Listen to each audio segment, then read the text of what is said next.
بسم اللہ الرحمن الرحیم. عزیز طلبہ،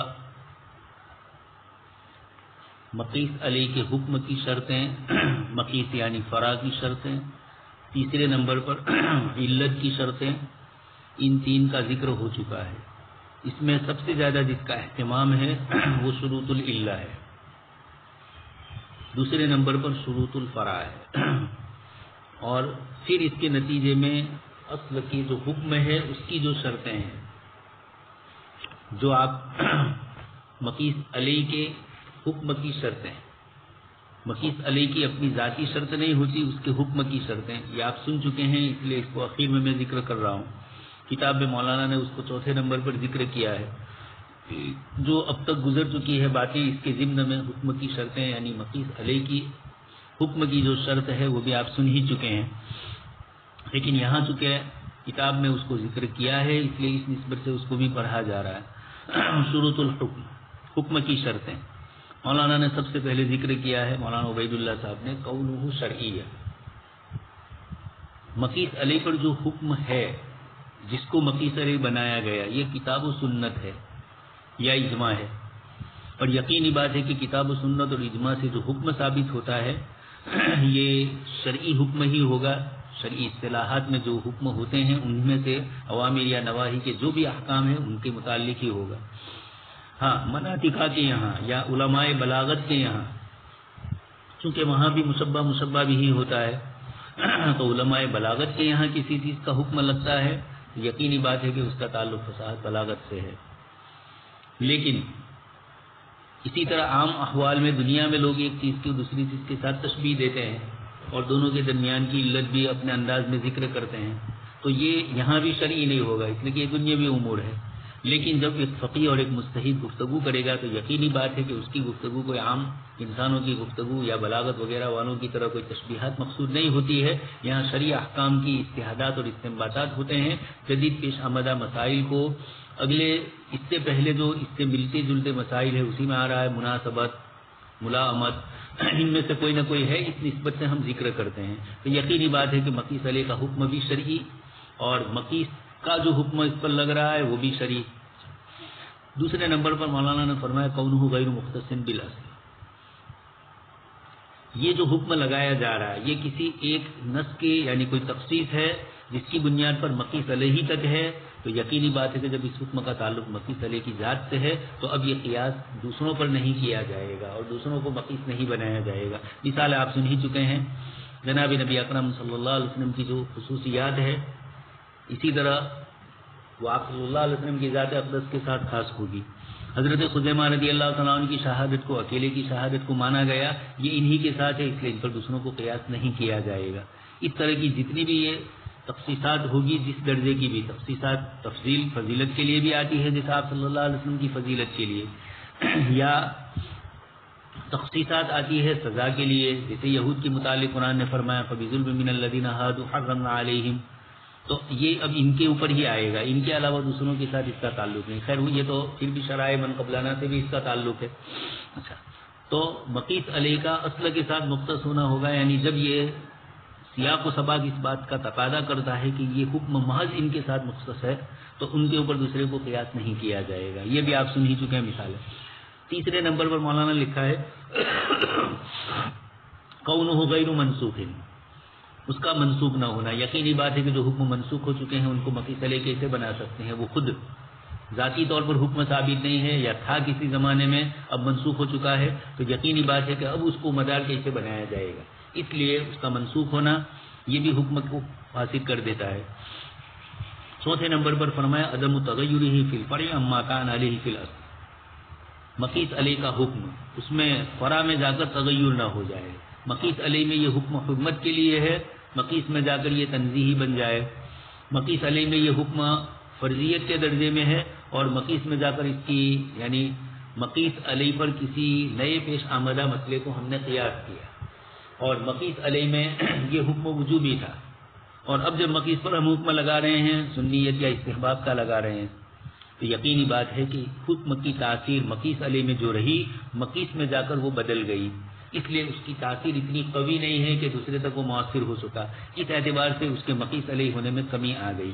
اس لیے مقیس علیہ کے حکم میں یہ بھی شرط ضروری ہے کہ اس کی تاثیر جس طرح مقیس علیہ میں پائی جاتی ہے اور جس نے اس کو فرضیت کا درجہ دیا یا حرمت کا درجہ دیا تو مقیس میں جا کر بھی وہ فرضیت ہی باقی رہے یا حرمت ہی باقی رہے، نیچے والے احوال میں تبدیل نہ ہو جائے، یا الٹا ہو مستحب ہے مقیس میں، مقیس علیہ میں یہ حکم مستحب کا ہے اور مقیس میں جا کر وہ فرض کا درجہ لے لے، ایسا نہیں ہو سکے گا۔ یہی حال وہاں بھی مقیس علیہ کے اندر یہ مکروہ تنزیہ ہے اور مقیس میں جا کر یہ تحریمی بن جائے، ایسا نہیں ہوگا۔ خیر یہ تو سمجھ میں ہی آتا تھا، لیکن پھر بھی چونکہ انہوں نے ذکر کیا اس اعتبار سے اس کو ذکر کیا میں نے۔ آگے اس کے بعد فرماتے ہیں محلہ، قیاس کا محل کیا ہے، یہ بھی ضروری ہے۔ هو الاحکام الفرعیۃ العملیۃ للاصول، جیسے عرض کر چکا ہوں ہمارے غیر مقلدین بھائیوں نے ہمارے ساتھ اس مسئلے کے اندر بحث کی تو یقینی بات ہے کہ ہمارا امام ابو حنیفہ رحمۃ اللہ علیہ سے مسائل شرعیہ میں ان کی تقلید کرنی ہے۔ تقلید میں بھی آپ یہی سن چکے ہیں، تقلید احکام فرعیہ میں ہوتی ہے، تقلید اصول میں نہیں ہوتی، وہ تو کتاب و سنت کی نصوص سے ثابت ہے، عقائد ہے، آپ صلی اللہ علیہ وسلم کی رسالت کا مسئلہ ہے، آخرت کے مسائل ہے، اور دوسری جن جن چیزوں کو علماء نے اپنے اپنے زمانوں کے اعتبار سے اصول دین میں سے ثابت کیا ہے، ایک مستقل مسئلہ ہے۔ متقدمین کی عبارتوں میں آپ ختم نبوت کے مسئلے کو مختصر پائیں گے۔ اسی طرح امام مہدی حضرت عیسیٰ علیہ السلام ان کے مسائل بھی ان کی کتابوں کے اندر مختصر تھے، اس لیے کہ اس زمانے میں اس طرح کے لوگ پیدا نہیں ہوئے جنہوں نے مہدویت کا دعویٰ کیا ہو، حضرت عیسیٰ ہونے کا دعویٰ کیا، یا تھے تو اکا دکا لوگ تھے، اس کا اعتبار نہیں کیا گیا۔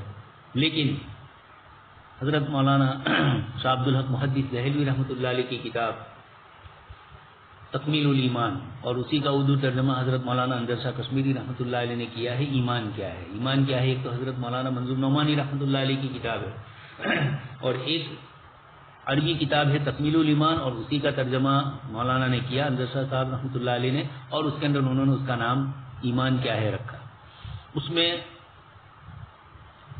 حضرت شاہ عبد الحق محدث دہلوی رحمۃ اللہ علیہ نے اور بھی دوسرے مسائل ذکر کیے، اس لیے کہ جونپوری صاحب آپ کے زمانے میں تشریف لا چکے تھے، مہدویت آ چکی تھی، اس سے متاثر لوگ ہو رہے تھے، تو اس قسم کے مسائل کو بھی آپ نے ذکر کیا۔ پھر جب قادیانیت آئی تو حضرت علامہ کشمیری اور آپ کے شاگردوں نے ایک لمبا چوڑا کتب خانہ تیار کر دیا، اس کے جواب کے اندر اور آج تک الحمدللہ اس سلسلے میں کتابیں لکھی ہی جا رہی ہے۔ تو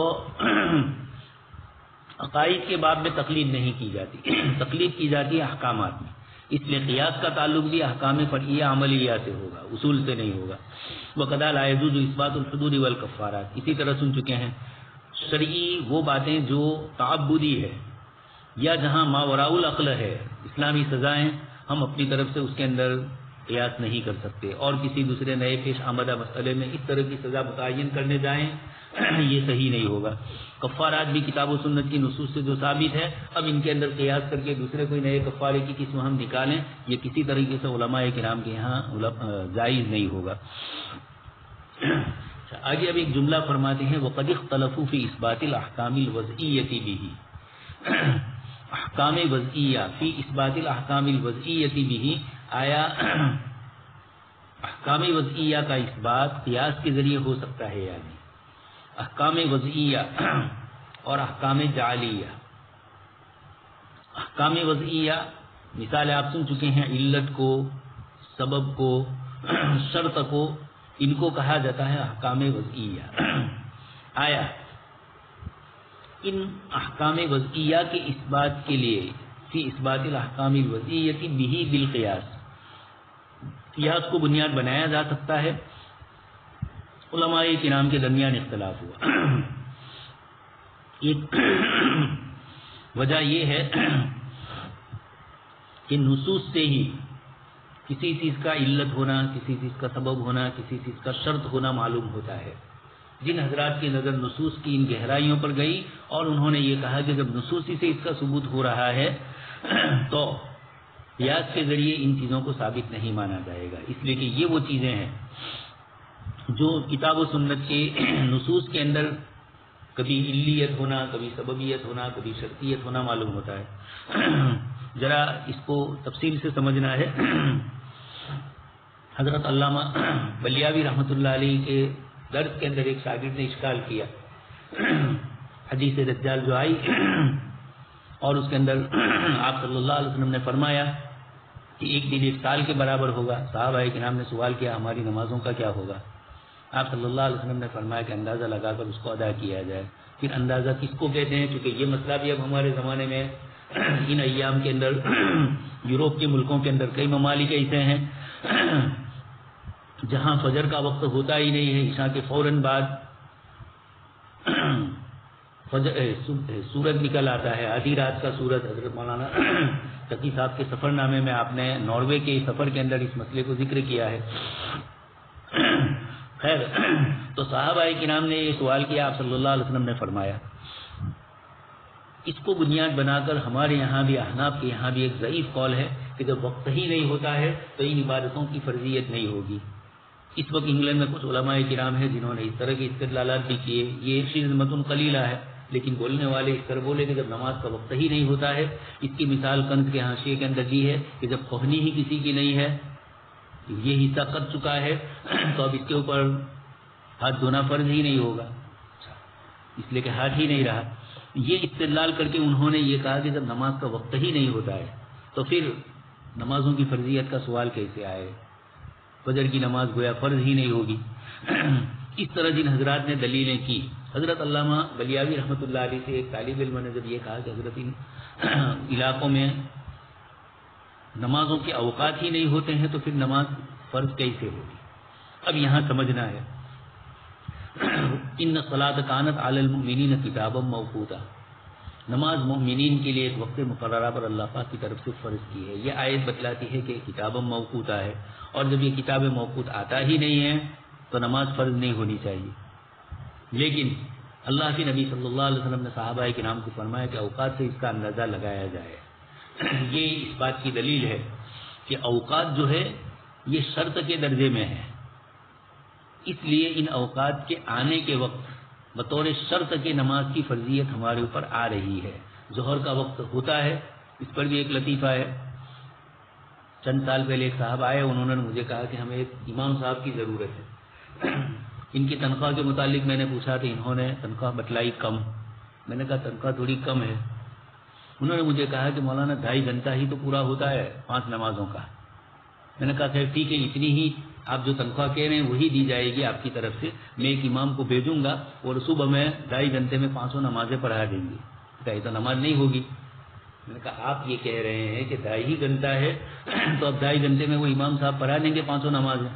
کہا یہ آپ کیسی بات کرتے ہو؟ میں نے کہا آپ نے جیسی کی اسی کا جواب ہے، ورنہ مجھے تو معلوم ہے ان الصلاۃ کانت علی المؤمنین کتابا موقوتا، ادا قضا، یہ ہمارے علماء کرام نے یہ اصطلاحات کیوں وضع کی؟ اوقات ہی کے ساتھ متعین کر کے۔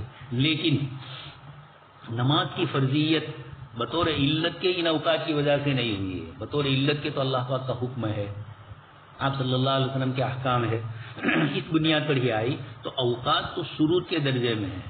اب اگر یہ شرط نہیں پائی گئی کسی موقع پر تو علیت اس سے ختم نہیں ہوگی۔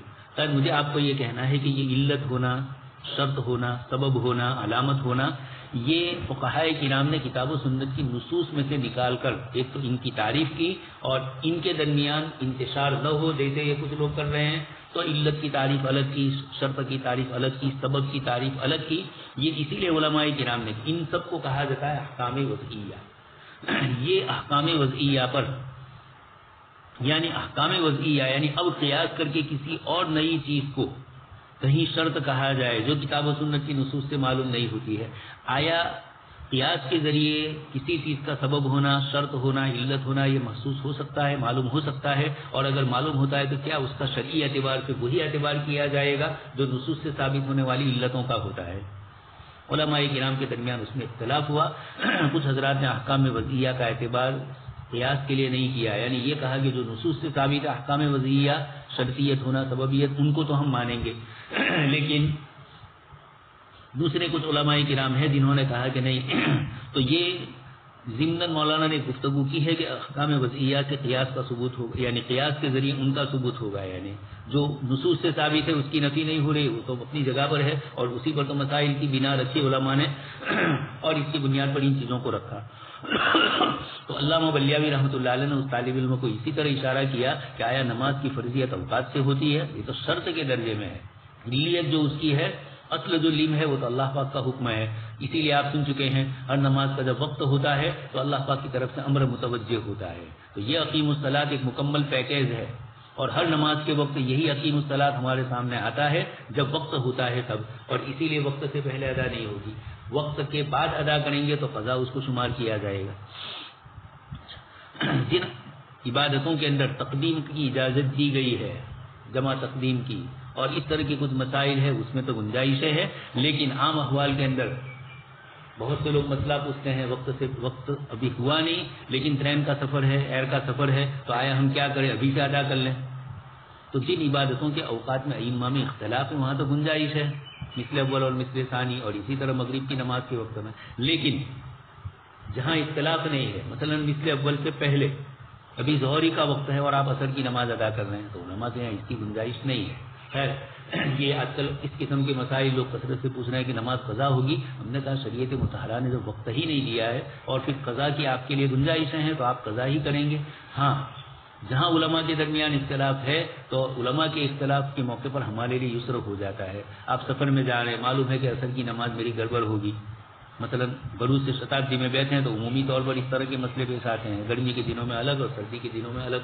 تو اب یقینی بات ہے کہ آپ کی نمازوں کی قضا ہونے کے امکانات ہے. تو اب یہاں آپ جب جا ہی رہے ہیں 5 بجے سے پہلے تو مثل اول ہو چکا ہے، شوافع وغیرہ حضرات کے یہاں بھی اور ہمارے صاحبین کے یہاں بھی عصر کا وقت شروع ہو چکا ہے. اب آپ کے لیے گنجائش ہے، اس کو معمول نہ بنائیں، لیکن یہ کہ جب اس طرح کے ہنگامی حالات ہو تو اس وقت کیا جا سکتا ہے. خیر، یہاں گفتگو احکام وضعیہ کے سلسلے میں، اسی سلسلے میں ایک لفظ اور بھی آتا ہے احکام جعلیہ.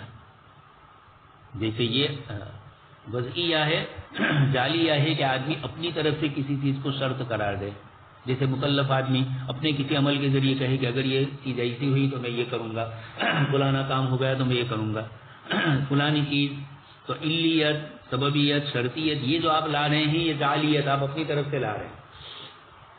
علت جعلیہ اس کا بھی اعتبار ہے. امام بخاری رحمۃ اللہ علیہ نے کئی مثالیں دی ہیں، اگرچہ یہ جعلیہ کا لفظ اصطلاح بات کی ہے، امام بخاری رحمۃ اللہ نے اس کو استعمال نہیں کیا، لیکن اب اصول فقہ کی کتابوں میں احکام وضعیہ کے ساتھ احکام جعلیہ بھی آتے ہیں. تو احکام وضعیہ تو وہ ہے جن کو نصوص سے جن کا علت، سببیت، شرطیت ہونا ثابت ہے، اور احکام جعلیہ وہ ہے بندہ اپنے اوپر کسی چیز کو لازم کر رہا ہے، وقف کر رہا ہے، وصیت کر رہا ہے، یہ سب احکام جعلیہ ہوں گے. اب وصیت اور وقف کے اندر بندہ جو بول رہا ہے، جیسے نصوص میں علیت، شرطیت، سببیت ہوتی ہے، بندے کی قسم کی وصیت کرنے سے، وقف کرنے سے، اس قسم کے مسائل کے اندر اپنے اوپر کسی چیز کو لازم کر دیا، قید الحج کی عبادتیں، اس کی منت رکھی، تو ابھی اس کے اندر جو علیت اور سببیت آئے گی یہ جعلیت کی بنیاد پر آئی. لیکن چونکہ شریعت مطہرہ میں احکام وضعیہ ہی کے اندر یہ ثابت ہے، اب یہ احکام جعلیہ میں بھی اسی انداز سے قیاس کر کے اس طریقے سے کیا جاتا ہے. اور بندے نے جو شرط رکھی، اب استفسار آتا ہے تو یہ احکام وضعیہ نہیں ہے، جعلیہ ہے، لیکن اس کے اندر بھی احکام وضعیہ کی طرف آپ کی یہ جملہ کہا تو یہ شرط ہے آپ کے لیے اس طرح کرنا، اس کی علت یہ ہے، اس طرح فقہاء کرام کہتے ہیں. تو یہ ایک تعبیر ہے احکام جعلیہ میں اس طرح اس کو سببیت وغیرہ سے متصف کرنے کی. آگے قیاس کا حکم بتلاتے ہیں.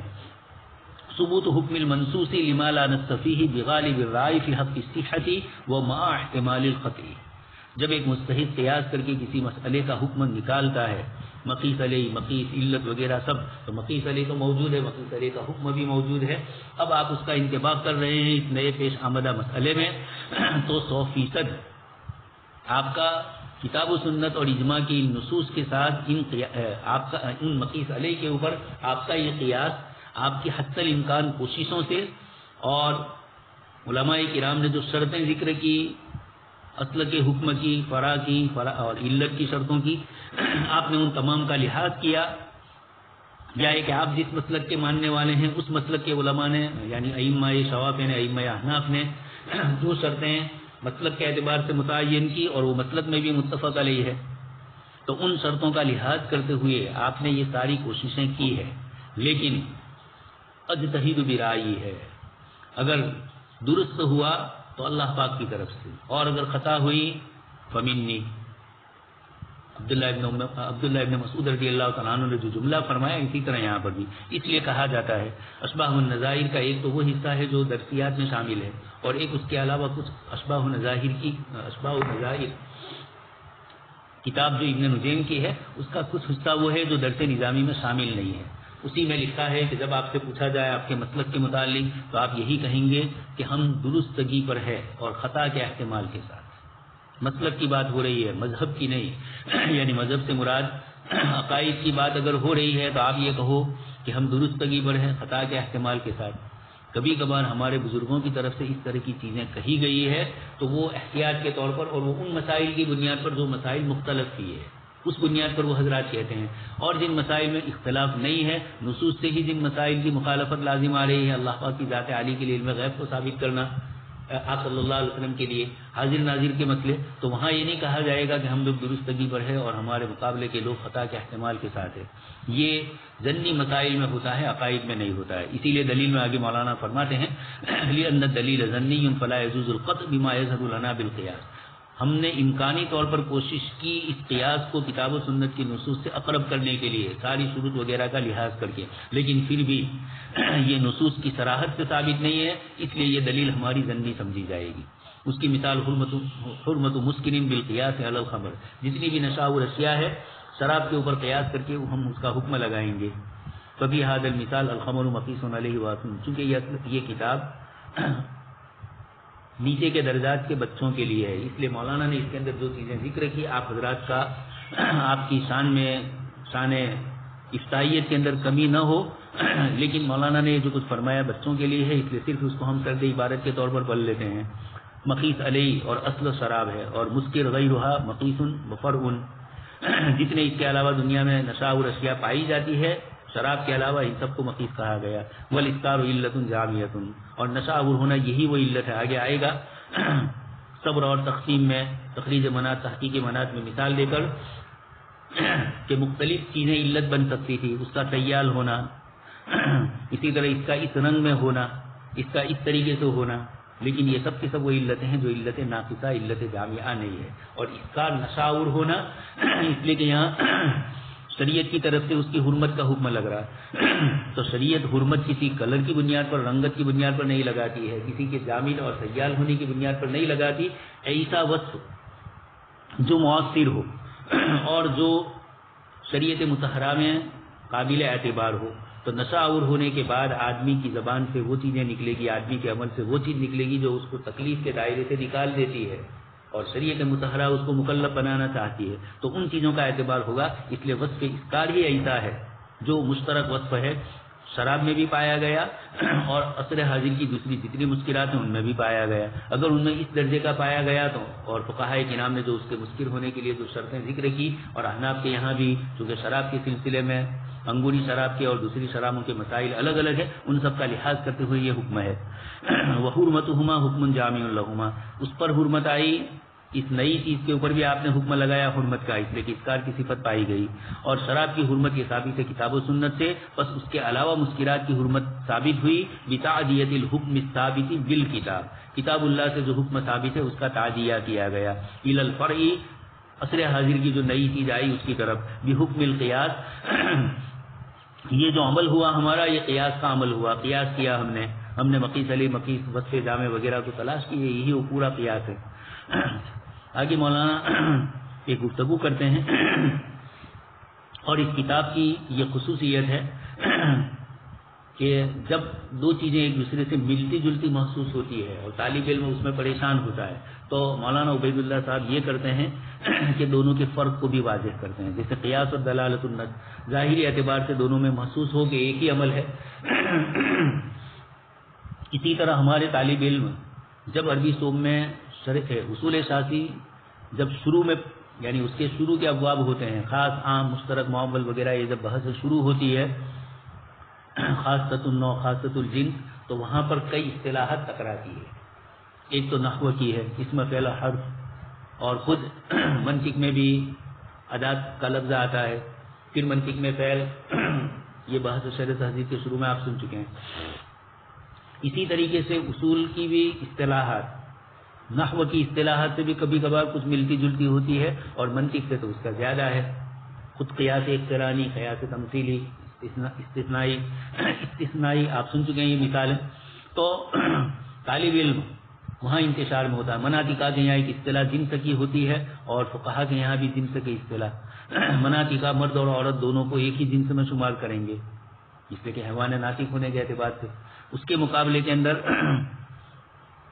فقہ والے مردوں کے احکام الگ ہے شریعت میں کچھ چیزوں میں اور عورتوں کے بھی الگ ہے، تو ان کے یہاں یہ جنس ہو جائے گا. یہ اس کے جنس ہی کے افراد سمجھے جائیں گے اور یہاں دونوں جنس، مرد کی جنس الگ، عورت کی جنس الگ، اس لیے کہ دونوں کے مقاصد میں فرق پڑ گیا. تو اس لیے کبھی کبھار دو چیزوں میں اشتباہ ہوتا ہے. طالب علم ایک چیز کو خاص سمجھتا ہے اور وہی خاص لفظ ہے لیکن اس میں جمع کا صیغہ آ گیا، وہ مفاہیم کو جمع کے اعتبار سے ادا کرتا ہے. تو طالب علم کے ذہن میں ایک واحد کا تصور ہوتا ہے اور اسی واحد کے تصور کو وہ خاص میں بھی سمجھتا ہے. اب خاصۃ النوع بھی ہوتی ہے، خاصۃ الجنس بھی ہوتی ہے. خاصۃ الفرد تو خیر ہے ہی، لیکن خاصۃ النوع اور خاصۃ الجنس میں اب طالب علم اشتباہ میں پڑتا ہے کہ اس کو میں عام سمجھوں کہ خاص سمجھوں، اس لیے کہ اس میں تو جمع کا مفہوم پایا جاتا ہے.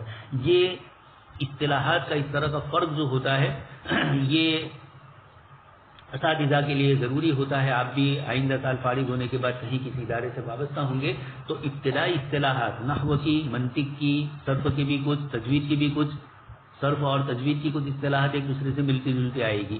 لیکن خاص کر کے جہاں عقلی استدلالات ہے جیسے نحو میں فلسفہ نحو ہے، سرجامی وغیرہ، اسی طرح منطقی ہے چیزیں اور اصول فقہ کی، ان میں آپس میں اشتراک بہت زیادہ ہے منطق کی اصطلاحات میں اور اصول فقہ کے. وہاں یہ اشتباہ نہ ہو، اس لیے اس اشتباہ کو دور کرنے ہی کے لیے علماء کرام دونوں کے درمیان فرق کرتے ہیں. یہاں قیاس اور دلالت النص ظاہری اعتبار سے معلوم ہوتا ہے کہ قیاس سے بھی مسائل کا استنباط ہوتا ہے اور جہاں دلالات کی بحث آتی ہے وہاں پر بھی بہت ساری مثالیں آپ سن چکے ہیں اصول اساسی میں دلالت النص کی، اور اس کے اندر بھی ایسا لگتا ہے کہ گویا ظاہر میں قیاس ہوا ہے حالانکہ وہ نص کی دلالت کی بنیاد پر کیا ہے. اس لیے مولانا فرماتے ہیں، اس سے پہلے گزر چکا کہ دلالت النص بھی منصوص علیہ حکم کی یہ علت للحکم المنصوصی، منصوص حکم کی علت اس میں بھی ہوتی ہے، یستنبتھا جس کا استنباط کیا جاتا ہے، یستنبتھا ویدرکھا، اور یا فاعل آگے مستنبت موجود ہے تو اس کا استنباط اور اس کا ادراک کرتے ہیں مستنبتین. الا ان بین القیاس وبینہا فرقا واضحا، مگر قیاس اور دلالت کے درمیان فرق ہے. ظاہر میں دونوں کا عمل ایک معلوم ہوتا ہے کہ اس سے بھی مسئلہ مستنبط ہو کے دوسرے کے لیے مسئلے پر عمل کیا جاتا ہے. الا اہل الاجتہاد یہ لان القیاس مبناہ العقل والنظر، فرق بتلایا کہ قیاس کا دار و مدار عقل اور نظر ہے، لیکن وہ عقل و نظر جو کتاب و سنت کی نصوص میں گہرائی میں پہنچنے کے بعد ایک ملکہ جس سے پیدا ہوا ہو وہ عقل و نظر مراد ہے. وہ دلالت النص مبناہ اللغہ، نص کی دلالت کا اس کا دار و مدار لغت کے اوپر ہے. آپ سن چکے ہیں دلالت النص کے اندر لغت سے جو چیزیں ثابت ہوتی ہے، اس لیے قیاس کا اہل نہیں ہوگا مگر وہی آدمی جو مجتہد ہو اور علماء شریعت جن کی گہری نظر ہے. اس کے مقابلے میں دلالت النص اس سے استدلال کرے گا ہر وہ آدمی جو لغات کو جانتا ہے اور جو اس کا اہل ہے. مراد یہ کہ عبارتوں کے ظاہر کو دیکھ کر بھی لوگ قیاس کرتے ہیں. اس لیے آپ دیکھتے ہیں کبھی کبھار مسئلے کے اندر ایک مفتی صاحب کا فتویٰ اور ایک عامی آدمی کی بات دونوں برابر ہو جاتی ہے. عامی آدمی نے دلالت النص سے استدلال کیا ہے اور مفتی صاحب دلالت النص ہے تو وہ بھی، اور چونکہ مفتی صاحب کا عمومی قیاس ہی کے اوپر قیاس ہی کے اوپر استنباط کرنا ہوتا ہے تو وہ قیاس کی طرف ان کی توجہ جاتی ہے، اس کی توجہ دلالت کی طرف جاتی ہے اور دونوں حکم لگاتے ہیں. لیکن یہ اس قسم کے مسائل میں جہاں دلالت النص کی وضاحت وہ شخص جانتا ہو اور صحیح لغات کے اعتبار سے جانتا ہو. آپ سن چکے ہیں مثالیں، ولا تقل لهما اف، والدین کو اف نہ کرو. اب ایک آدمی یہ کہے کہ قرآن نے تو اف کرنے سے منع کیا ہے، مارنے سے منع نہیں کیا ہے. اب یہ بیوقوفی کی دلیل استدلال دلالت سے بھی لوگ سمجھتے ہیں اور اسی قسم کی مثالوں کو ذکر کیا ہے دلالت النص کی بحث میں کہ ایک آدمی جانتا ہے کہ جب اف کرنے سے منع کیا تو مارنے سے بدرجہ اولا منع کیا. یہ اس طرح کی چیزیں لغات کے اندر جو آتی ہے اس کی بنیاد پر، لیکن لغات کو صحیح جاننے والے ہو. کتاب و سنت کی جو لغات ہے، آیت کریمہ میں بہت سارے جاہل لوگ اپنی طرف سے استدلال کرتے ہیں. ایک صاحب کہنے لگے کہ قرآن کریم کی تفسیر جاننے کے لیے عربی زبان کا جاننا ضروری نہیں ہے. وہ مجھے کہہ رہے ہیں وَلَقَدْ يَسَّرْنَا الْقُرْآنَ لِلذِّكْرِ، انگلینڈ سے آئے تھے. ای لِتھنک، میں نے کہا لِذِّکْر کا جو لِتھنک آپ نے ترجمہ کیا یہ آپ نے اپنی جیب سے نکالا یا لغات میں دیکھ کر کیا؟ ابو اس کے اندر جواب نہیں دے پائے. میں نے کہا یہ آپ نے دیکھ کر ہی تو کیا ہے، اور آپ کہہ رہے ہو لِتھنک، یہ لِتھنک ذکر کی تفسیر آپ کرتے ہو تو ذکر کا لفظ عربی زبان کا لفظ ہے.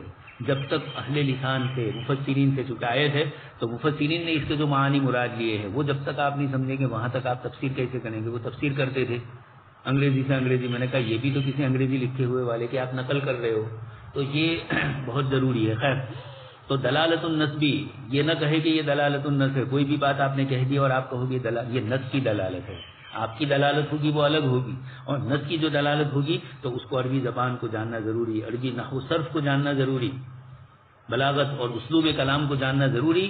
اب چونکہ وہ اہل لسان تھے اور یہ سب چیزیں جانتے تھے اس لیے دلالت النص کو اہل لسان کے لیے کہا. گجراتی جاننے والا، انگلش جاننے والا وہ دلالت النص سے بحث کرنے جائے تو اس کو خود پہلے لغات کو جاننا ضروری ہوگا. خیر، مولانا نے فرق کیا کہ دلالت النص کو ایک تو قطعی ہے، وہ نص کی دلالت ہے، اور قیاس یہ ظنی ہے. ایک فرق یہ، اور دوسرا فرق اوپر آپ نے جو سن لیا کہ نص کی جو دلالت ہوتی ہے یہ عامی آدمی بھی اس کو جان سکتے ہیں جس زبان میں بھی جو بولا گیا، اور قیاس یہ کتاب و سنت کا ایک خالص عمل ہے، اس کو علماء شریعت ہی جانیں گے. اسی لیے آگے نیچے فرماتے ہیں وَإِذَنَ الْقِيَاسُ ظَنِّيٌّ، نیز قیاس ظنی ہے، اور دلالت النص من القطعیات، دلالت النص قطعیات میں سے، اس لیے کہ یہ کتاب اللہ کی نص سے نکل رہا ہے. امام بخاری رحمۃ اللہ علیہ کو جو روایتیں نہیں مل پائی ان کی شرطوں کے مطابق نہیں تھی، پھر انہوں نے ان کی شرط کے مطابق جو روایت تھی اسی روایت سے استدلال کیا ہے. دلالت النص سے امام بخاری رحمۃ اللہ علیہ نے زیادہ کام لیا ہے قیاس کے مقابلے میں. والقیاس اختلفت الامت فی جوازہ، قیاس کے امت کا اختلاف ہے اس کے جواز میں. خیر، امت کا اختلاف تو ایسا اختلاف ہے جو قابل اعتبار نہیں ہے، آپ سن چکے ہیں، لیکن من وجہ پھر بھی دلالت النص کا انہوں نے بھی ثبوت کیا ہے، یعنی وہ بھی اس کو مان رہے ہیں جو قیاس کے منکر ہے. مراد معتزلی، نظام وغیرہ، شیعہ امامیہ، ظاہریہ، یہ حضرات بھی دلالت النص کو مانتے ہیں، قیاس کے منکر ہے. اصل تو اس فرق کو واضح کرنا ہے، اس لیے یہ نہ سمجھا جائے کہ قیاس کے ثبوت اس کے جواز میں جب اختلاف ہو گیا تو قیاس بھی ایک قسم کا ظن سے بھی نیچے کے درجے میں اتر گیا، یہ یہاں مراد نہیں ہے. دلالت النص کے اعتبار پر اجماع ہے، اس لیے کہ جمہور امت اس کے جواز کی اس کے استدلال کے جواز کے اوپر استدلال کر رہی ہے اور اس کو ثابت مان رہی ہے. آگے اس کے بعد قیاس کی قسمیں ذکر کی جا رہی ہے. قیاس کی دو قسمیں ہیں، قیاس جلی اور قیاس خفی. یہ ہم نے جو بحث شروع کی اپنی، اس کے شروع کے اندر قیاس سے پہلے ہی ایک مختصر سی عبارت تھی تعریف الاجتہاد العقلی، یہ چھوٹ گیا ہے. قیاس کی بحث شروع ہونے سے القیاس تعریف القیاس لغتاً، اس سے پہلے تعریف الاجتہاد العقلی صفحہ 240 اس کتاب کے، اور آپ کے اوپر جو ہم نے واٹس ایپ سے بھیجی ہے جو کتاب، اس کے صفحات تھوڑے الگ ہے. کتاب تو یہی ہے لیکن صفحات کی ترتیب میں تھوڑا فرق ہے. تو قیاس کی بحث سے پہلے ہی یہ بحث ہوئی ہے، اور یہاں مولانا نے اس کا نام ہی دیا تعریف الاجتہاد العقلی. تعریف القیاس نہیں فرمایا، اجتہاد عقلی فرمایا، اور قیاس اس کا ایک جز بنتا ہے. بدل الجہد للتوصل الى الحکم الشرعی، یہ کوشش کو صرف کرنا ہے حکم شرعی تک پہنچنے کے لیے کسی ایسے واقعے میں جس میں شارع کی طرف سے صراحت عبارت میں نہیں ہے، نیا مسئلہ ہے. اب کیا کرنا ہے؟ بذل الجہد، یہ ایک مجتہد کو اپنی کوشش کو صرف کرنا ہے بالتفکیری، غور و فکر کر کے، وہ استخدام الوسائل، اور ان وسائل کو خدمت کے طور پر استعمال کرنا ہے، التی ارشدنا الشرع الیہا، جس کی طرف شریعت نے ہماری رہنمائی فرمائی. اس سلسلے میں لاستنباط الاحکام بها فيما لا نص فيه، جہاں نص نہیں ہے وہاں احکام کے استنباط کے لیے شریعت مطہرہ نے ہمیں جتنی راہ بتلائی ان تمام کو استعمال کرنا ہے. اس میں قیاس بھی آ گیا، اور قیاس کے علاوہ استحسان، استصلاح، استصحاب اور دیگر علماء کے نزدیک اور بھی کچھ چیزیں ہیں ان کو بھی. تو معلوم یہ ہوا کہ اجتہاد عقلی ایک جنس ہے اور قیاس اس کا ایک جز ہے، اگرچہ ایسا جز ہے کہ عمومی طور پر قیاس ہی کی بحث کو بنیاد بنایا جاتا ہے، استحسان وغیرہ کی ابحاث کو تابع رکھا جاتا ہے، لیکن اجتہاد عقلی میں صرف قیاس شامل نہیں ہے، قیاس کے علاوہ یہ افراد بھی شامل ہیں. آگے مولانا فرماتے ہیں تعبیرات اخری لہو، کبھی کبھی اصطلاحات اور تعبیرات بدل جاتی ہے تو آدمی تشویش میں پڑ جاتا ہے. اس لیے مولانا علت کی تعریف میں بھی علت کی جو الگ الگ اعتبارات سے علت کے نام رکھے گئے ان کو بھی آگے ذکر کریں گے. یہاں اجتہاد کو اجتہاد بالرائے سے بھی تعبیر کیا, اسی طریقے سے اجتہاد بالقیاس سے بھی, باوجود اس کے قیاس اس کی ایک نوع ہے لیکن اکثر پر حکم لگاتے ہوئے عموماً اب کہا جاتا ہے کہ یہ مسئلہ قیاسی ہے. اب قیاسی بھی ہو, استثنائی ہو, استصلاح والا ہو, تب بھی لوگ عموماً اس کو عام مفہوم میں اس کو بول دیتے ہیں کہ یہ قیاسی ہے. لیکن فقہی اصطلاح کے اعتبار سے چونکہ علماء کے درمیان فرق ہے, اس لیے قیاس سے ثابت ہونے والے مسئلے کو مسئلہ قیاسی کہا جائے. استحسان سے ثابت ہو رہا ہو تو اس کو استحسانی کہا جائے, تاکہ آپ کو خود بھی معلوم ہو کہ قیاس کے عمومی جنگل کے اندر میں نے جو چیز سمجھی ہے وہ صحیح بھی سمجھی ہے یا نہیں. بل اغلب التعبیرات استعمال له في هذه التعبیرات وعلى الاخص الرأي والقياس, عموماً یہی بولا جاتا ہے. اور دونوں کا بلکہ حدیث شریف میں بھی لفظ رائے صحابی رضی اللہ تعالیٰ عنہ فرما رہے ہیں, اور بھی دوسری روایتوں میں یہ لفظ ہے. اقسام ہو, فقہا نے اجتہاد عقلی کی چند تقسیم کی ہے, انہی میں سے متفق علیہ اور مختلف فیہ. مختلف فیہ القائلون بجواز الاجتہاد العقلی ایضا, اجتہاد عقلی کے جواز کے تو قائل ہے لیکن پھر اس کی کچھ قسموں کے قائل ہے, کچھ کے قائل نہیں ہے. مثال سمجھا رہے ہیں, اکثر قائلین جس کے جواز کے ہیں اور اکثر استعمال جو اس میں ان اقسام میں سے ہوتی ہے وہ اعمالاً, اور جس پر کثرت سے عمل ہوتا ہے وہ 4 ہے: قیاس, استحسان, استصلاح اور استصحاب. پھر ان 4 میں بھی اہمیتاً و اکثرها افادتاً اعظم, ان 4 میں بھی سب سے زیادہ عظمت والا اور سب سے زیادہ استفادے والا اگر ہے والمعمول به لدى سواد الامتی, اور اکثر امت کے فقہا کے نزدیک جس کا معمول ہوا ہے سیرت میں قلیلہ کے علاوہ, یعنی وہی بات آئی هو القیاس.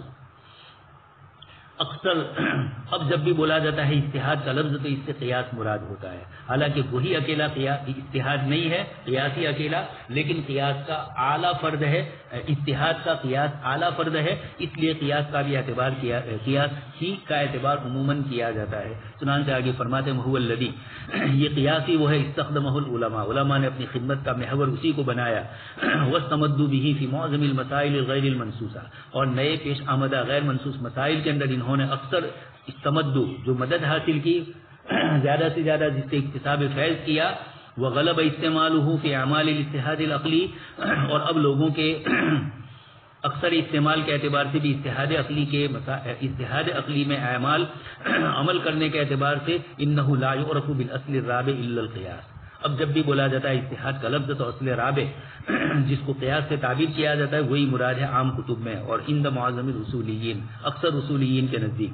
حالانکہ حقیقت یہ ہے کہ یہ اصل رابع کی ایک قسم ہے. معلوم یہ ہوا کہ اصل رابع اتحاد کا نام ہے اور اسی اتحاد کی ایک قسم قیاس ہے, نہ کہ صرف اصل رابع, جیسے کہ اس کا بیان پہلے گزر چکا. پھر اسی نسبت سے مولانا هذه الاقسام الاربع یہ 4 قسموں کو ذکر کرتے ہیں, اور سب سے پہلے انہوں نے قیاس کی بحث کو شروع کیا. یہ جب بحث ختم ہوگی تو پھر اس کے بعد استحسان کی بحث آئے گی, استصلاح کی آئے گی اور استصحاب کی آئے گی. مجھے آپ کو یہ ذکر کرنا تھا کہ قیاس کی جو 2 قسمیں ہیں, یہ قیاس خود قسم ہے اتحاد کی. پھر قیاس کی 2 قسمیں ہیں جلی اور خفی. عمومی طور پر جو تعبیر ہے, یہ جو قیاس کیا جاتا ہے اس کو قیاس جلی سے تعبیر کرتے ہیں اور استحسان کو قیاس خفی سے تعبیر کرتے ہیں. اس سے پہلے بھی عرض کر چکا ہوں, یہ عموم کے اعتبار سے فرمایا, ورنہ کبھی ایسا ہوگا کہ استحسان خود جلی ہوگا اور قیاس خود خفی ہوگا. احناف کے یہاں بھی اس کی کئی مثالیں دی گئی ہے اور اس کے اندر یہ بتلایا گیا ہے. آپ مثالیں سن چکے ہیں کتاب اللہ کی آیات سے. سورہ صافات کے اندر سورہ صاد میں سجدہ ہے اور وہ سجدہ احناف کے نزدیک لزومی ہے, اور وہاں رکوع اور سجدہ دونوں لفظ آیا ہے. اسامی میں مثال سن چکے ہیں آپ. اسی طرح ایک اور مثال دی گئی, وہ بھی آپ اس سے پہلے سن چکے ہیں کہ ایک طرف درندے ہیں جو گوشت کھاتے ہیں, جانوروں کا شکار کرتے ہیں, اور ایک طرف وہ پرندے ہیں جو شکار کرنے والے ہیں. دونوں کا لعاب اور دونوں کا جوتا ایک حکم میں نہیں ہے, اور اس کی وجہ جب علماء نے ذکر کی تو یہی فرمایا کہ اگر ہم صرف ظاہر کو دیکھ کر فیصلہ کر دیتے کہ جیسے شیر یا کتا یا اس طرح کے دوسرے جو جانور ہے وہ منہ لگا دیتے ہیں, وہی حکم چیتے وغیرہ کا, وہی حکم ہم ان فار کھانے والے پرندوں کا بھی لگائے, تو یہ بات دونوں کے درمیان کل کہہ چکا ہوں بچنا بھی مشکل ہے اور پھر دونوں کے درمیان فرق بھی ہے. اس کا لعاب سیدھا زبان سے لگتا ہے اور وہاں بیچ میں چونچ کا مسئلہ ہے تو حرج لازم آیا. تو علماء کرام نے دونوں کو ایک حکم میں نہیں رکھا, حالانکہ باوجود اس کے کہ دونوں کی ظاہری علت لعاب اور خون آپ سن چکے ہیں جوتے کے مسائل میں. وہاں یہ دلیل کی جاتی ہے کہ یہ سب گوشت سے نکل رہا ہے, گوشت سے پیدا ہو رہا ہے. تو یہاں پر بھی اس طرح کا یہ مسئلہ دونوں کے درمیان ایک ہونا چاہیے, لیکن نہیں ہوا. تو کبھی کبھار ایسا ہوتا ہے کہ جس حکم کی دلیل ظاہر میں نظر نہیں آ رہی ہے اور باطن میں جب جاتے ہیں تو وہ شرعی یعنی ایسی دلیل نہیں کہ صرف عقلی استدلالات سے کام لیا جائے. جیسے رات دن لوگ تفسیروں کے اندر کبھی نکات بتلاتے ہیں یا کبھی اپنی طرف سے کوئی چیز ذکر کرتے ہیں, وہاں حکم کا ثبوت نہیں ہوتا ہے. یہاں جو گفتگو ہوتی ہے قیاس میں اور دلائل میں, یہاں تو مسئلے میں فرق پڑتا ہے. اس لیے یہ قیاس اور یہ استحسان انتہائی نازک ہے. یہاں آپ کو غور و فکر کرنا پڑے گا. کبھی قیاس میں خفی ہونا ہوگا اور کبھی استحسان میں خفی ہونا ہوگا. عام متن یہ ہوتا ہے کہ قیاس چونکہ قواعد شرعیہ کی روشنی میں ہوتے ہیں اس لیے اس کی طرف مجتہد کی توجہ عام ہوتی ہے, اور استحسان ایک باطنی امر ہوتا ہے اس مسئلے کے اندر. یا کبھی کبھار آپ کو خود آپ کی عقل بھی کہتی ہے کہ مسئلہ ظاہری اعتبار سے تو یہی ہونا چاہیے, لیکن اگر اس مسئلے پر اس طرح عمل کرنے جاتے ہیں تو لوگوں کو پریشانی اور حرج لازم آتا ہے. تو پھر اس کی بنیاد پر فقہاء نے مسئلے میں تخفیف فرمائی. تو عمومی اعتبار سے استحسان میں خفی ہونا ہوتا ہے, لیکن قاعدے کلیہ نہیں ہے. مولانا اسی کو آگے بھی ذکر کرتے ہیں, والاول هو ما يذكر بعنوان القياس. پہلے کو قیاس جلی کو قیاس کے عنوان سے تعبیر کرتے ہیں اور قیاس خفی کو استحسان کے, باوجود اس کے کہ قیاس خفی لیس هو بعین الاستحسان, بعین استحسان میں ہی ایک دوسری گفتگو ہے. وہ یہ ہے کہ استحسان ایک مستقل دلیل ہے اور اس دلیل کے ضمن کے اندر بہت ساری وجوہات آتی ہے. اسی میں سے آپ آگے پڑھیں گے استحسان بالنص, استحسان بالعرف اور استحسان بالزمان. اسی طریقے سے یا تو عرف سے تعبیر کرے, استحسان بالقیاس بھی آتا ہے. یہ مختلف چیزیں جو ہے تو استحسان تو ایک عمومی چیز ہے اور بل ہوا قسم منہ واشر اقسامی.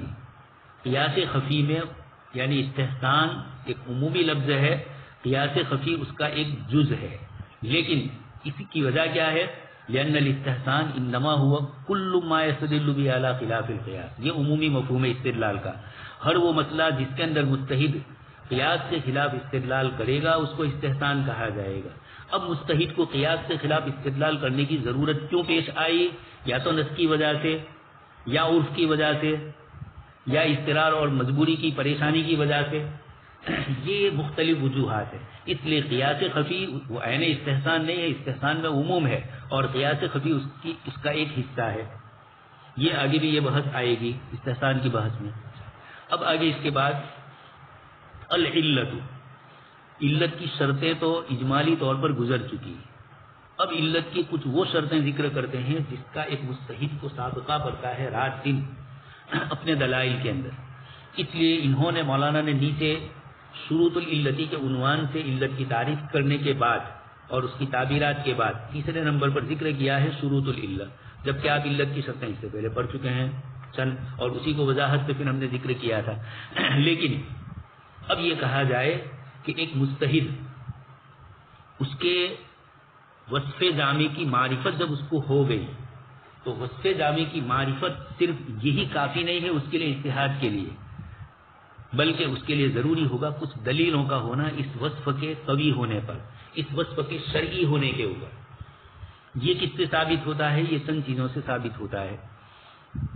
اب وہ جو چیزیں ہیں ان کو کسی نے تعبیر کیا شروط العلہ سے, کسی نے تعبیر کیا مسالک العلہ سے. تو مسالک بھی کہے جا سکتے ہیں اور شروط علت کے عمومی مضمون کے ضمن میں بھی اس کو ذکر کیا جاتا ہے.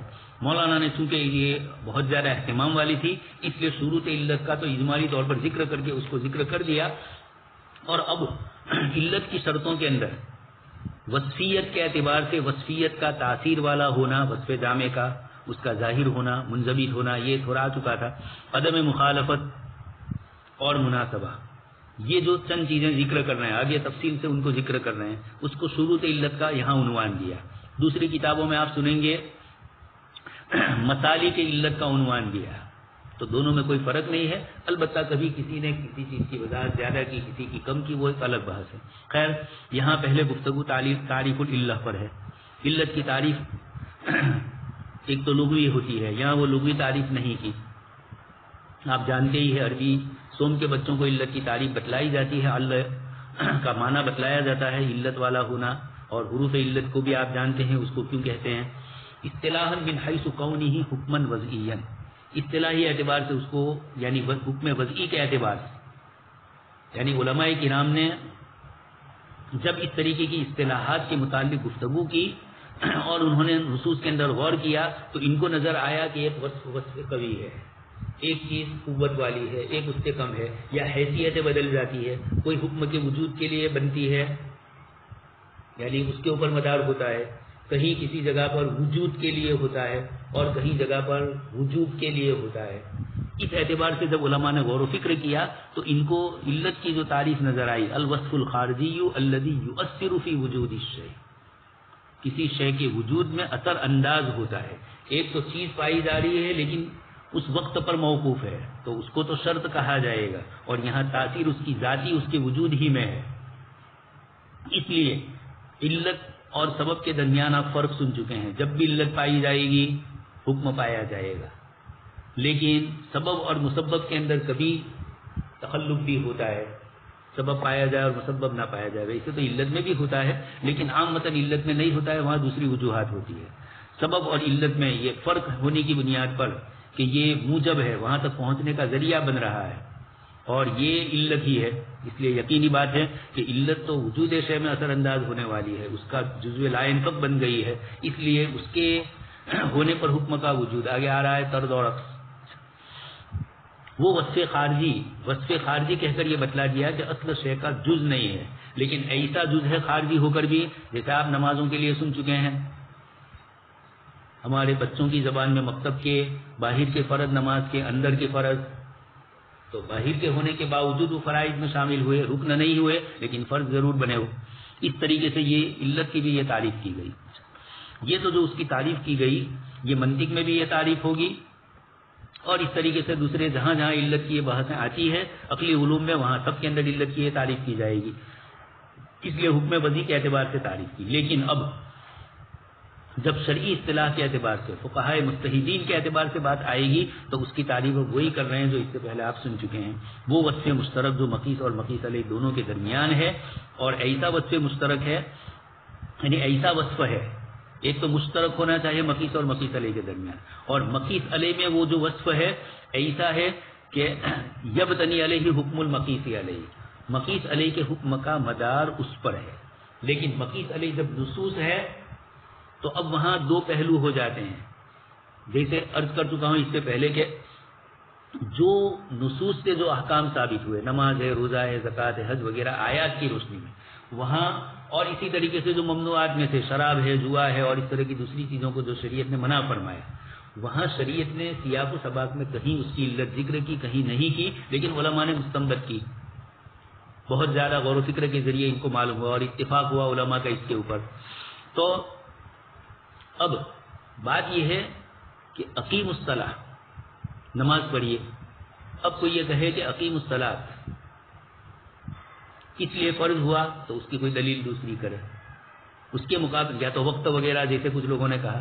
اور ایک یہ ہے کہ اقیم الصلاۃ مقیس علیہ میں جو اقیم الصلاۃ فرمایا گیا، مقیس علیہ تو اللہ پاک کا حکم ہے، اس لیے اس کو تو ماننا ہے، لیکن بندوں پر رحم کرتے ہوئے اللہ پاک نے اس کی علت بھی ساتھ میں ذکر کر دی، یا تو کہا کو اس کی علت کا پتہ سیاق و سباق اور خارجی دوسرے دلائل سے چلا، تو ان علت کی وجہ سے اللہ پاک کا حکم نہیں آیا. اللہ پاک کا یہ حکم تو آیا ہے حکم سمجھ کر. اس لیے مقیس علیہ میں یہ علت ہے، اس بنیاد پر مقیس پر تو وہ اثر کرے گی، لیکن مقیس علیہ میں یہ علت ہے تو یہ اب ایک دوسرا مسئلہ ہو جاتا ہے اللہ پاک کا معلل بالاغراض ہونا. اس لیے امام راضی، امام شاطبی رحمۃ اللہ علیہ نے اس مسئلے کے ضمن کے اندر ان چیزوں کو سمجھاتے ہوئے اس طرح کی باتیں ذکر فرمائی کہ مقیس علیہ میں جو حکم آیا ہے، اگرچہ یہاں لفظ لکھا ہے کہ یبتنی علیہ حکم المقیس علیہ، یہ سمجھانے کے لیے مولانا نے فرمایا کہ مقیس علیہ کے حکم کا دار و مدار کس پر ہے. مقیس علیہ کے حکم کا دار و مدار ہے، اللہ پاک نے اس کو مقیس علیہ کے ساتھ رکھ ہی دیا تھا، شراب کو حرام فرمایا تو شراب میں نشاور ہونے کی کیفیت اللہ پاک کو معلوم ہی تھی، اس لیے اللہ تبارک و تعالیٰ نے منع فرمایا. اب نشاور کیفیت نہ ہوتی اور حرمت آتی، یہ بھی ہو سکتا تھا. اللہ پاک احکام کو ہم پر نافذ کرنے کے لیے قادر ہے، چاہے ہم اس کی لم سمجھے یا نہ سمجھے. اصل تو مجھے وہ چیز بتلانی ہے. وَلِأَجْلِهِ يَتَعَدَّى مِنْهُ إِلَى مَا يُقَاسُ عَلَيْهِ، اسی لیے تعدی ہوتی ہے مقیس علیہ سے اس چیز کی طرف، اس نئے مسئلے کی طرف جس کو مقیس علیہ پر قیاس کیا جاتا ہے. یہ قیاس کی علت کی تعریف کرنے کے لیے انہوں نے سمجھایا. تعبیرات اخرى، علت کی دوسری بھی بہت ساری تعبیرات ہیں. مصنفین کے اعتبار سے، زمانوں کے اعتبار سے، مسلک کے اعتبار سے چیزوں کی تعریف بدلتی ہے. اسی لیے علت کا لفظ بول کر کبھی باعث کا لفظ بھی آئے گا کتابوں میں، کبھی منات کا لفظ بھی آتا ہے. ایک تو تحقیق منات، تنقیح منات آگے آ ہی رہا ہے، تخریج منات. اسی طرح دلیل کا لفظ بھی بولا جاتا ہے، موجب کا لفظ بھی بولا جاتا ہے، یا موجب. اللہ پاک کی ذات عالی ہے تو موجب ہے، اور اگر حکم کی طرف نسبت کی جا رہی ہے اور حکم کو مؤثر سمجھ کر تو وہاں پر بھی موجب کا، ورنہ عموماً موجب کا لفظ آتا ہے. لیکن آگے ہے مؤثر، سبب، الحامل، المستریب، المقتضی. یہ جتنے بھی الفاظ ہیں علت کے لیے علماء کرام کی عبارتوں میں مختلف جگہوں پر یہ عبارتیں استعمال ہوئی ہے اور وہاں یہ معنی مراد. جیسے آگے آئے گا مقاصد شریعت کے اندر، اور وہاں بھی سبب کی دو تعریف کی جائے گی اسی بنیاد پر، اور اس کو عمومی اور خصوصی دو درجے دیے جائیں گے.